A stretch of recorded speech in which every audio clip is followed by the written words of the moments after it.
Dinas Lingkungan Hidup Kabupaten Bogor melaksanakan kegiatan bakti sosial dan santunan anak yatim serentak di UPT Pengelolaan Sampah dan UPT Laboratorium Lingkungan Hidup.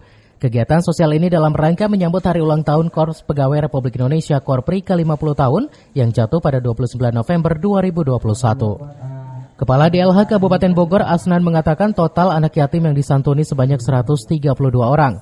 Mereka merupakan anak-anak binaan DLH dan UPT di masing-masing wilayah. Adapun 7 UPT pengelolaan sampah yang melaksanakan santunan yaitu Jonggol, Cibinong, Ciawi, Ciampea, Parung, Lewiliang, Jasinga, ditambah UPT Laboratorium Lingkungan.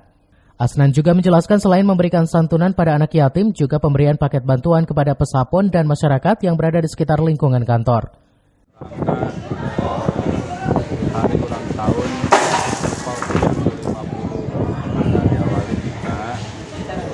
itu kan di tanggal 29 November 2021. Nah, kita awali khususnya di Dinas Lingkungan Hidup itu kita melakukan bakti sosial yang bentuknya adalah santunan anak yatim, kemudian pemberian kepada pesapon, ya, sampah, kemudian kepada masyarakat luas, khususnya yang ada di lingkungan Yatim itu.